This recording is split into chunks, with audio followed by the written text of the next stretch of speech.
So, Pesach just ended.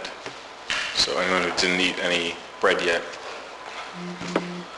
When did it end? you're missing out. About 22 minutes ago. Really? No, it ended, Today's Thursday. It ended Tuesday night? Tuesday night. Thanks. It ended Tuesday night. So it was 22 minutes ago, a fence around the fence around the fence around the wall? So whenever we get around to it. But on Tuesday night it ended. So the holiday Pesach, we celebrate on the first two nights. We celebrate the going out of Mitzrayim, out of Egypt. On the seventh day, we celebrate the splitting of the sea. And the question is, what do we celebrate on the last day, the eighth day of Pesach? Besides being able to eat leavened bread again? Well, that we celebrate on the ninth day. Got it, okay. And if you look at the Haftorah, after every Torah reading, there's a Haftorah portion, which is from the prophets and the writings. And the reason why we have a Haftorah is because there was a time when it was illegal for Jews to read Torah. So the rabbis convened and chose portions of not Torah, but prophets and writings that matched up in some way to the Torah portion of the week. That's why you have the Haftorah. And when that decree was abolished, we went back to the Torah, but we continue reading the Haftorah. That's where Haftorah comes from. So the holidays also have Haftorah portions. And the Haftorah portion for the eighth day of Pesach speaks about the future redemption. So the custom is that we celebrate the future redemption on the last day of Pesach. There's a verse that says, Ki meitzeis chameretz Mitzrayim, harenu neflois. That just as we left the days of Egypt, we will see miracles. And the question is, based on that verse, is that seemingly we want something greater than Egypt by the final redemption. We don't want a rerun. Reruns never work. It's like, yeah, we saw it already. Why do we want to see that again? And deeper, if the redemption of Egypt wasn't great enough to be the final redemption, then we don't want that again, because it won't be good enough to accomplish what it needs to accomplish. It won't be complete. Anything that's complete doesn't leave room for anything else. So if we're celebrating the first days of Pesach, a redemption that lasted a few hundred years, let's say, until we got exiled again by Greece and by Rome and all these people, it wasn't good enough. It wasn't permanent. So why do we want another redemption that's not going to be any greater? It should say, we left Egypt, that's over, and now we will see miracles that are uncomparative to Egypt. So there's a couple commentaries on this. One commentary says that it means that the miracles we saw by Egypt will be mundane compared to the miracles we'll see by the future redemption. Splitting the sea, that'll be like so like regular and boring compared to what we're going to be whipping out at you. But there's another commentary that explains that Mitzrayim, the idea of going out of Egypt, which Egypt is boundaries, restrictions, restraints, our personal exiles, enslavements to whatever it may be, mental, physical, emotional, spiritual, is an ongoing journey. It's an ongoing process. It has a starting point, and then it's a journey. There's the breaking point. There's that rock bottom when then you move into, if you want to say step one and step two, where you can free yourself to a certain point. But that's not the end all. It's the beginning of a process. Like we say in the Da'imus, we were grateful for this level, but there was another step after that. Of course, this would have been enough, and we're grateful this happened. This is better than when nothing happened before. But there's another step after that. There's another step after that. So too, leaving Egypt, it's a wonderful thing. It's something we have to relive every year and re-celebrate every year and deepen our freedom every year. But it's the beginning of a process that we start a journey. And the journey over Pesach takes us till the seventh day of Pesach, where we split the sea. Splitting the sea is pushing away concealments to reveal things that need to be revealed. We push away layers to reveal things. The ground in some places are revealed, and some places are concealed. And sometimes what's concealed really needs to be showing too, but we cover it up with things. Splitting the sea is pushing away those concealments in order to allow the things that need to be revealed to come out to the open, to be revealed and open. And then we need to continue to travel this journey until it takes us to a complete redemption, to an ending, to a finalysis. And this is the idea that Kimei Teis Lamet Mitzrayim. We left Mitzrayim, Arena Neflois, in order to get to the ending to see true miracles. I saw an idea that there's two types of miracles. One is a miracle. Nature stops and something miraculous happens. For example, when water turns to blood, as the plague is stated, you can go online, you can find like these websites that say how everything is defined by nature, or you just accept that it actually happened, water turned to blood, and wow. And you can say, wow, that's crazy. This was water a moment ago and now it's blood, right? You can, with any of these things, death of the firstborns, darkness, or any other miracle across history, when someone passes away and they come back to life, wow, that's pretty cool. That's one form of a miracle. Unnatural, super real. The other miracle is nature itself, things we think we understand, understandable. The things we take for granted, our health, and everything else that goes along with it. And the seeming point is, in other words, the way we seemingly take things is that nature is great and all, but it's not supernatural. It's not above nature, it's nature. It's a starting point.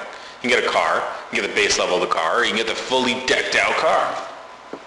You can get the leather seats, surround sound, you can get the cars that have those spritzers for the windows. You can get the whole deal. Some of them even have seat belts. You can get a decked out car.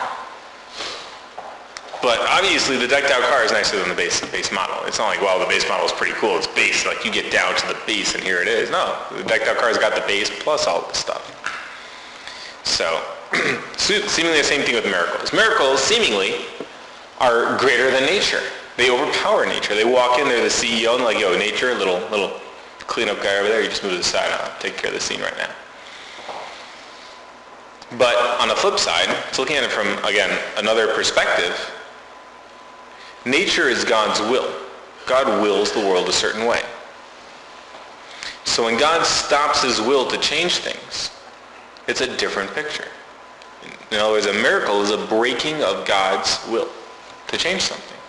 I just try to understand that though, because that sounds kind of, seemingly God willed the miracle too, because he willed it to happen. So it says that certain things are containable and certain things are uncontainable.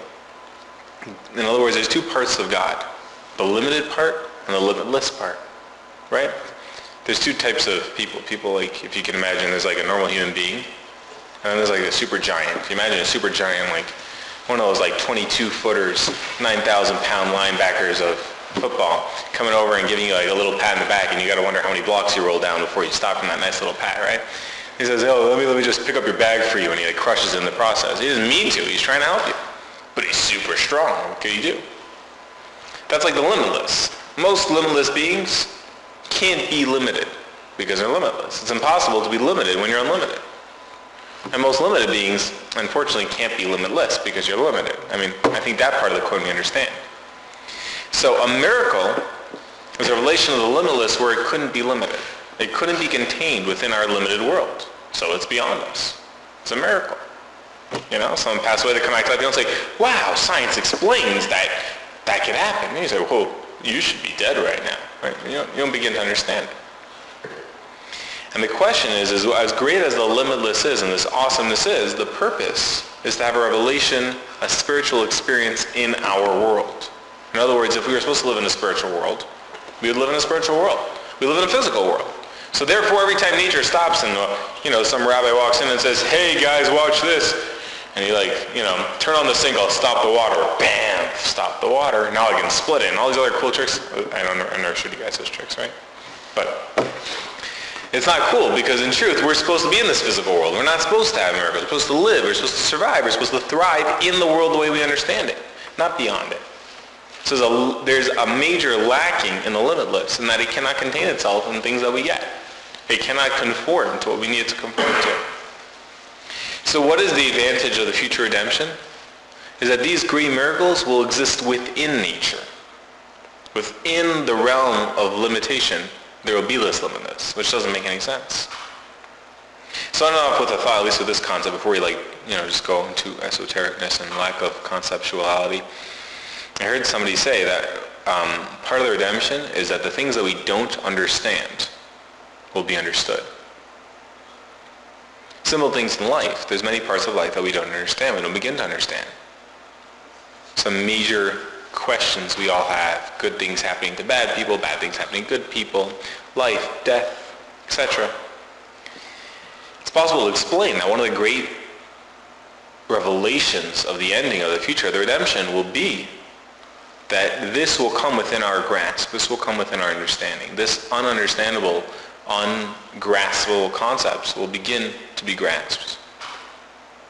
There's a flip side to this, and this is the side that I think most people miss, is in the same breath, if we reach a level, and the world reaches a level where the limitless is able to be contained and limited, the ununderstandable will become understandable. With it, we're also going to lose the understanding for that which you understand today. In other words, that which is understandable will become ununderstandable. If miracles will become nature, then natures in the same breath will become miracles. How things work today will not be understood.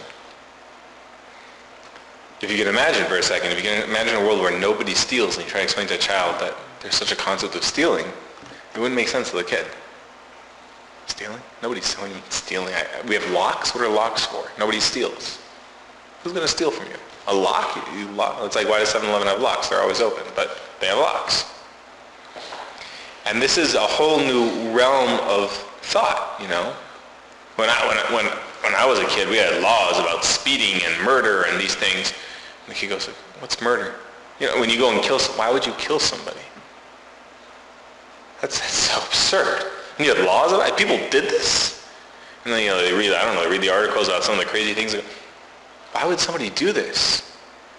And it's a whole new realm of understanding that can be applied in many different ways. There's so many parts of life that we, so to speak, get. But if we can get other parts of life, we wouldn't begin to understand these parts. And so it's interesting to note, a balance of things. It's interesting to note, there's a lot of things we take for granted that possibly, or we understand, that we don't begin to understand. They say about mitzvot, commands of God, that there's 3 categories. There's edut, which are testimonial mitzvot, like we celebrated Pesach, like going out of Egypt, that's a testimony. Shabbos is testimony to creation. There's ununderstandable mitzvos, like the para aduma, you have the red cow. Doesn't make any sense. You slaughter some sort of red cow that I've never seen before, and you burn it, and then the priest, the Kohen, can make people pure, but he becomes impure in the process. Doesn't really, okay, I guess that works. And then you have understandable things. Don't kill, don't steal, respect your parents. These things seem to make sense. Adultery, I wouldn't go that way. Things like that. And they say that the things that we understand, we don't really, if you go deeper, we don't really understand them. The things we don't understand, there are parts of them that we could understand. So if we truthfully reach a deeper level, a deeper understanding, a deeper perspective, there's lots of things that we may not understand today that we could come to understand. Like someone who's stuck in a maze, they get raised above the maze, they can see easily a lot of things that they didn't get earlier. But then there'll be a new process of lack of understanding as well. It says that Moshe, right, who was the most humble of men, he spoke to God. He also had the greatest questions in belief out of any human being. Just saying, the closer we get, we may plug up one hole, but there's other holes that come out, and that's part of the process. It's a positive process, but that is the process. So as we journey on, first of all, in our journey, some questions will be answered and other questions will arise. And when we reach the truth of our journey, the things we thought were unattainable become attainable, opening up a whole new wealth of depth of questions.